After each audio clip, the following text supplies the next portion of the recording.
बिस्मिल्लाहिर्रहमानिर्रहीम। अस्सलामुअलैकुम नाज़रीन। नाज़रीन, मैं हूं अजमल मलिक और आप देख रहे हैं मुझे यूट्यूब चैनल पे। तो दोस्तों, आज की मेरी इस वीडियो का मौजू ये इंतहाई एक दर्दनाक और दुख भरे पैगाम के साथ है। ये जो मौजूदा आज के दिन में, आज हालांकि ये 14 अगस्त हमारे मुल्क के अंदर ये खुशी का दिन था, ये हम अपने मुल्क की 73वीं जश्न आज़ादी मना रहे हैं। और दूसरी तरफ से ये जो यूएई की गवर्नमेंट की तरफ से ये इसराइल को बाकायदा तस्लीम किया गया है, तो ये ख़बर, इस ख़बर ने हमारी ये आज़ादी की जो खुशी हैं इसको मांद कर दिया है। क्योंकि ये जो बड़ा मसला है, ये इसराइल की हुकूमत को तस्लीम करना, और वो भी किसी ऐसे मुस्लिम मुल्क की तरफ से, ये एक बहुत, मैं कहता हूँ कि बुरी ख़बर है उम्मत मुस्लिमा के लिए। तो दोस्तों, आज इस मौजू के ऊपर सैर हासिल गुफ्तगू की जाएगी और थोड़ा सा मैं आपको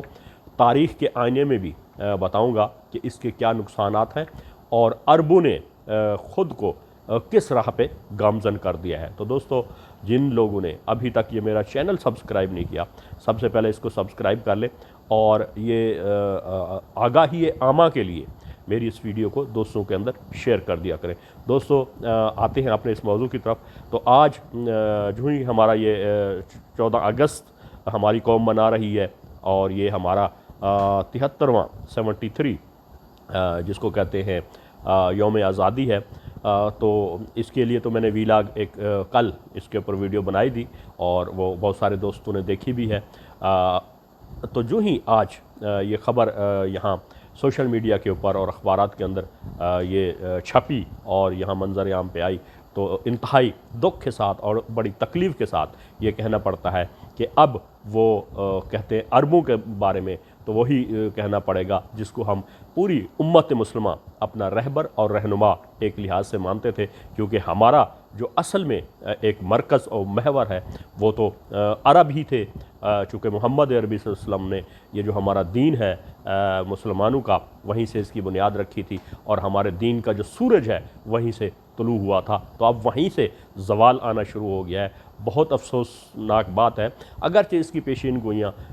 ख़ुद नबी मेहरबान सल्लल्लाहु अलैहि वसल्लम अपनी हदीस के अंदर कर चुके हैं, मगर फिर भी दुख होता है, तकलीफ़ होता है जब इस तरह उम्मत ज़वाल की तरफ गामज़न हो जाए। तो इनके बारे में वो अल्लामा इकबाल ने कहा था, वाए नाकामी मताए कारवां जाता रहा, वाए नाकामी मताए कारवां जाता रहा, कारवां का के दिल से एहसास ज़ियां जाता रहा। तो दोस्तों, आज ये जो ही ख़बर ये यहाँ वायरल हुई है कि यूएई की गवर्नमेंट ने ये इसराइल को बाकायदा तौर पे तस्लीम कर लिया है। तो बाज़ाहिर तो ये एक छोटा सा लफ्ज़ है और एक छोटी सी मतलब है जिसको कहते हैं ख़बर है, मगर इसके अंदर जो मफ़हूम है वो बहुत बड़ा है। इसको थोड़ा सा मैं वजाहत करूँगा कि इसराइल को तस्लीम करने का मतलब ये है कि सबसे पहली बात तो ये है कि ये यूएई की गवर्नमेंट ने ये जो अरब एमिरेट्स है इन्होंने सबसे पहले तो ये अपने मुसलमानों का जो हक़ है ये उससे दस्तबरदारी की है कि जनाब ये जो इसराइल है जो कुछ कर रहा है फ़लस्तीन के ऊपर, उसने एक जो नाजायज़ कब्ज़ा है उसको कानूनी तौर पे उन्होंने उसको सबसे पहले तस्लीम कर लिया है। और दूसरी बात, ये नाजायज़ काबिज़ीन फ़लस्तीनियों के साथ जो कुछ जुल्म कर रहे हैं, ज़्यादती कर रहे हैं और उनको कत्ल व गारत कर रहे हैं और वहाँ पे मुसलमान औरतों की असमत दरी की जा रही है और लूट मार का एक बाज़ार गर्म है, तो उसको उन्होंने एक लाइसेंस दे दिया इसराइल को कि जैसा चाहे ये अब आपकी मिल्कियत है, ये अब आपकी सल्तनत है, ये आपकी ओनरशिप में है। इसको बाकायदा तौर पे उन्होंने तस्लीम किया है कि जिस तरह चाहे वो इन लोगों के साथ सलूक करे। हालांकि इनका ये फ़र्ज़ बनता था, इनके ऊपर अव्वलीन फ़र्ज़ था कि उनकी मज़लूम फ़लस्तीनियों के हक़ में खड़े होते और ये जो इसराइल के मज़ालिम हैं पूरी दुनिया भर में इसको उजागर करते और इसके सामने सीसा पिलाई दुआर बन जाते। मगर अफसोस के साथ कहना पड़ता है कि इन्होंने इस चीज़ से दस्तबरदारी की है और वो इसराइल को लाइसेंस टू किल दे दी है, नंबर 1। दूसरी बात यह है कि ये जो बैतुल मुक़द्दस हमारा ये मस्जिद अक्सा जो मुसलमानों का किबला अव्वल है, इसके ऊपर भी यूँ समझ लें कि इन्होंने दस्तबरदारी की है और ये उनको एक लाइसेंस दे दिया और उनके हक़ में ये एक विड्रॉल दे दी है कि अब हमारा इससे कोई ताल्लुक़ नहीं है, जैसे चाहे इसराइल करता रहे और मुसलमानों के ऊपर भी जुल्म करे। और ये जो मस्जिद अक्सा हमारा एक ईमान का हिस्सा है और हमारा किबला अव्वल है, इसके ऊपर भी कंप्रोमाइज़ शुरू हो गया और वहीं से शुरू हुआ है जो इसके मुहाफ़िज़ थे। मतलब ये है कि देख ले कि ये अरब हालांकि हमारे दीन के मुहाफ़िज़ थे, मगर ये इन्होंने अपनी दुनियादारी और अपनी मैं कहता हूँ कि दीन से दूरी और ये जिसको क्या कहते हैं कि गैर मुस्लिमों के और यहूदियों के सामने ख़ुद को सरेंडर कर दिया है। इसकी वजूहात थोड़ी सी मैं आपको बताऊंगा कि ये आज की बात नहीं है, हमेशा ये अल्लाह का कानून कुदरत है कि जी एक कौम को अल्लाह ताला एक ख़ास वक्त तक एक मौका देता है और वो उसको एक संभलने का और ख़ुद को राह रास्त पे और अल्लाह ताला के अहकामात की बजा आवरी और ख़ुद को दुरुस्त करने का मौका देता है। लेकिन जब वो कौम नहीं संभलती या सुधरती तो फिर अल्लाह ताला का कानून हरकत में आता है, फिर उसका मुतबादिल आता है और अल्लाह ताला वो जिस तरह कहते हैं पासबां मिल गए काबे को सनम खाने से, तो फिर अल्लाह ताला सनम खाने से काबे के लिए पासबां पैदा कर देता है, उसके लिए कोई बाइद नहीं। इसी तरह ये तारीख़ इंसानी उठा के देख लें, जब जब से कौमें आईं और बहुत सारी कौमों को ये गरूर और उनको एक गलत फहमी उनके ऊपर मुसल्लत हुई कि शायद हम ऐसी लाडली कौम हैं और हमारे ऊपर ये इनामात और ये जो दुनियावी नेमतें हैं इनकी जो बरसात है इसके शायद हम दायमी हकदार हैं। ऐसी बात नहीं है। तो इसमें ये जो आज अरबों ने काम शुरू कर दिया, मैं कहता हूँ ये इन्होंने अपने लिए एक ताबूत बनाना शुरू कर दिया है और उसके ताबूत के अंदर जो वो कील है ख़ुद अपने हाथों से ठोकना शुरू कर दिए। ये इंतहाई अफसोसनाक खबर है और बेऐन ही इसी तरह हालात थे। मैं आपको बार बार ये बगदाद और इराक़ की ये जो स्टोरी सुनाता हूँ, ये जो 1258 में सकूत बगदाद हुआ और ये जो मंगोल और जिसको कहते हैं ये चंगेज़ खान हमलावर हुए, तो उस वक्त भी यही सूरत हाल, बिल्कुल ऐसी ही सूरत हाल थी कि एक तरफ मुसलमान जो उनके अंदर जिहाद का जज्बा था, जो अहकामात इलाही के ऊपर चलने की कोशिश कर रहे थे, वो तगोदो में थे और जिहाद कर रहे थे और मुसलमानों को इकट्ठा और इत्तेहाद पैदा करने की कोशिश कर रहे थे। मगर बदनसीबी ये थी कि जी वो अपनी दुनिया की लालच और वो अपना जो मुसलमानों का एक अल्लाह ने एक जज्बा और ये जो एक आपस में इत्तेहाद और एका था उसको ये बिल्कुल ख़त्म कर बैठे थे।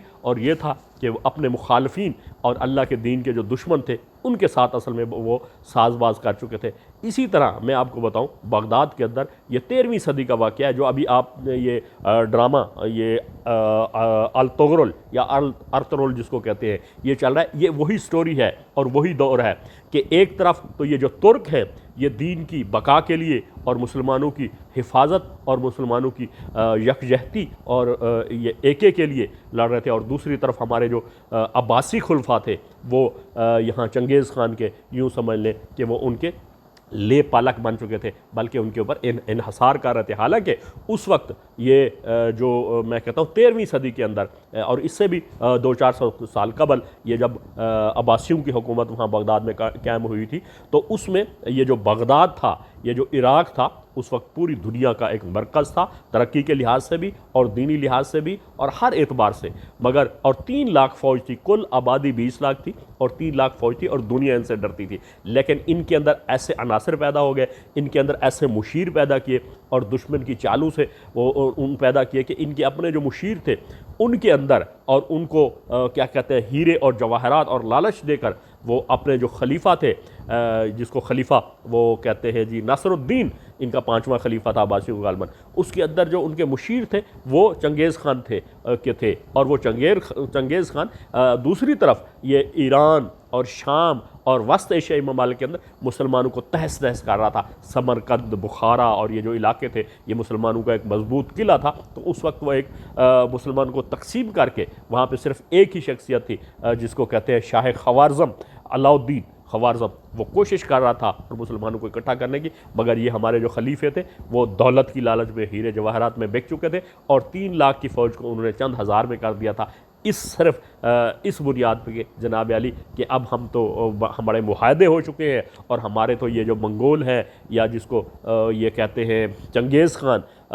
इसके साथ तो हमारे अमन मुआहदे हैं, ये तो हमारा दोस्त है। हालांकि दूसरी तरफ ये शाह ख्वारिज़्म और उसका बेटा बाद में आया जलालुद्दीन, वो इनको जगाने की कोशिश कर रहे थे कि ये हम आखिरी चट्टान का किरदार अदा कर रहे हैं और उसके बाद जब ये हमारा खात्मा होगा तो फिर आप पे चढ़ाई करेंगे। लेकिन उन्होंने उस वक्त बात ना मानी। इसी तरह जिस तरह आज यूएई की गवर्नमेंट ने करके ये इसराइल के साथ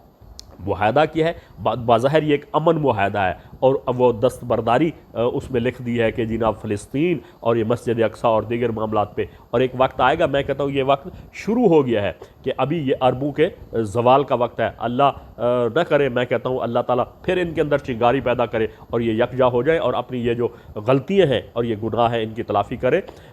और वरना इसके नताइज बहुत बुरे हो सकते हैं। हमेशा से ये तागूत की और ऐसी क़ुव्वतों की ये कोशिश कर रही है कि मुसलमानों को हिस्से बखरे करके इनकी एक एक रियासत को, एक एक हुक्मरान को ख़रीद कर लालच दे के और इनके साथ खैर खा बन के आखिर में ये खैर खाई नहीं करते। इनका टारगेट हमेशा और हमेशा ये उम्मत मुस्लिमा रहा है। आज ये जो कुछ हुआ है, ये जिसको मुआहदा कर रहे हैं अरबों ने, ये इसको इसराइल को तस्लीम किया है, तो मैं कहता हूँ ख़ुद ये अरबों की तबाही का सबब है। और फिर उसके बाद मैं कहता हूँ दूसरी जो ज़िम्मेदारी है वो अजमियों पर आभार है। मैं एक तारीख़ के आईने से अगर आप बताऊँ नौजवानों को और ख़ास तौर पर मुसलमानों को कि ये हमेशा ये जो तारीख़ इस्लामी के अंदर तुर्कों का किरदार बहुत आउट क्लास ज़बरदस्त रहा है। और तुर्कों ने हमेशा जो जंगें लड़ी हैं वो कभी भी इक़्तिदार की खातिर नहीं लड़ी, बल्कि उन्होंने बिल्कुल अपने दीन के लिए और ये जो अल्लाह ताला के अहकामात हैं, जिस तरह ये सल्तनत उस्मानिया कायम हुई तुर्की के अंदर, फिर हमारे अंदर जो गदार पैदा हो और उनकी वजह से फिर ये ज़वाल का शिकार हुई, तो इसी तरह अब मैं कहता हूँ कि ये जो एक मुआहदा लवाज़न था, ये फ़र्स्ट वर्ल्ड वार के बाद तय हुआ था और ये तुर्की के ऊपर 100 साल के लिए पाबंदियाँ लगी थी, ये अब ख़त्म हो रहा है। तो इसका तोड़ करने के लिए अब क़ुव्वतें, मैं कहता हूँ अमेरिका और इसराइल और ये यकजा होकर उसका तोड़ कर रहे हैं, क्योंकि अब तुर्की एक उभरती हुई क़ुव्वत बन रही है। और ये जब मुआहदा ये ख़त्म हो जाएंगे 2023 में, तो ये तुर्की का रोल एक लीडिंग रोल होगा, मुसलमानों का एक लीडर। हमेशा तुर्कों ने मैं कहता हूँ कि मुसलमानों को लीड किया है और दुनिया भर के अंदर इनका ये एक सिक्का रहा है और मुसलमानों को और इस्लाम को इन्होंने दीन को सही मानों में कायम रखने की कोशिश की है। तो कहने का मतलब ये है कि दोस्तों कि आजकल वो जिस तरह कहते हैं ना, तारीख़ खुद को दोहरा रही है। ये अब हमेशा आप हिस्ट्री उठाएं पढ़े तो अल्लाह पाक ने, ये अल्लाह का निज़ाम है कि किसी भी कौम को 600-700 या 800 साल से ज़्यादा का मौका नहीं दिया। फिर जब वो अपनी करतूतों के अंदर और अपनी बदमस्तियों के अंदर और अपनी गुनाहों के अंदर और अल्लाह ताला के अहकामात से रूगर्दानी कर देते हैं और दुनिया के अंदर जो उनको दीन की बदौलत मैं कहता हूँ तरक्की मिलती है या उनको जो नेमतें मिलती हैं उसके ज़ोम में आ जाते हैं और अल्लाह ताला के अहकामात और उसकी ज़ात को भूल जाते हैं। अभी तुर्कों के अंदर, ये अरबियों के अंदर मैं कहता हूँ, ये यूई और आगे ये जो अरब ममालिक के अंदर हालात हो रहे हैं, यही हालात पैदा होते जा रहे हैं। और मेरे ख्याल में तारीख़ करवट बदल रही है और अब ये किरदार ये अजमियों के पास, यानी कि मतलब ये पाकिस्तान हो गया, मलेशिया हो गया, तुर्की हो गया और दीगर गैर अरब ममालिक, इनके पास आ रहा है। क्योंकि जो अरब हैं वो ख़ुद ही लालच में आके या खौफ में आके और अयाशियों में पड़ के ख़ुद अपना रोल एक लिहाज से माइनस भी कर रहे हैं और ख़ुद को अगियार के मतलब झोली के अंदर डाल रहे हैं। देखिए ये जो इसराइल है, इसको हर कोई जानता है कि दुनिया के अंदर इसके अज़ाइम क्या हैं और इसी तरह क्या कहते हैं अमेरिका क्या अज़ाइम है। ये जिस कैंप में अब ये अरब ममालिक जा रहे हैं तो ये बिल्कुल एक रास्ता वाज़े हो गया और क्लियर हो गया है कि ये अब अरबों की सबसे पहले तबाही का ये सबब बनेगा और उसके बाद ये दुनिया करवट लेगी। हमेशा अल्लाह ताला का ये निज़ाम रहा है कि ये बातिल के मुकाबले में कहीं ना कहीं से अल्लाह ताला हक़ पैदा कर देता है। और ये जो नज़रें अब पूरी दुनिया की तुर्की की तरफ जा रही हैं और दीगर जो इस्लामी ममालिक है उसमें पाकिस्तान भी है, इसका बड़ा लीडिंग किरदार होगा। ये अफसोसनाक बात है, ये कोई खुशी की बात नहीं है। अरबियों को ये समझना चाहिए कि कभी ये जो जूस है या ये जो मैं कहता हूँ अमेरिकन है, ये मुसलमानों के खैर खा नहीं हो सकते। तो दोस्तों ये बड़ी अफसोसनाक खबर थी और मेरा ये कोशिश थी कि थोड़ी सी मैं आपको आगाही दूँ कि आगे होने क्या जा रहा है। ये मुसलमानों के लिए एक अलार्मिंग भी है, और ज़ाहिर है अल्लाह का कानून और अल्लाह का एक तरीक़ाकार और ये जो कानून कुदरत है वो तो अपने एक तयशुदा मनसूबे के मुताबिक चलता है, और उसमें सिर्फ़ और सिर्फ किरदार मुतय्यन हो जाते हैं। जैसे ये वाक़या करबला हुआ था, मतलब है जिसमें एक तरफ वो इमाम हुसैन और उनकी वो एक पूरा, मैं कहता हूँ कि उनके साथी थे, और दूसरी तरफ यजीद, उसमें ये मुआरका हक़ व बातिल था, उसमें सिर्फ किरदार मुतय्यन होने थे, होना तो वही था जो अल्लाह ताला की मईशत मर्जी थी। इसी तरह ये अब अरबों का भी किरदार मुतय्यन होने जा रहा है। ये जिस तरफ चल पड़े हैं ये इनके लिए तबाही और बर्बादी का सबब है, और दूसरी तरफ हमें मुसलमानों को और ख़ास तौर पर तुर्की और दीगर ममालिक का एक किरदार, मैं कहता हूँ एक मुसलमानों के लिए लीडर के तौर पर और उभरता हुआ किरदार है। तो दोस्तों आज के लिए इतना ही, इंशाल्लाह मिलेंगे दूसरी इसी तरह की वीडियो में। तो दोस्तों से गुजारिश है कि उम्मत की आगाही के लिए मेरी वीडियो को दोस्तों के अंदर शेयर किया करें। अस्सलामु अलैकुम व रहमतुल्लाहि व बरकातुहू।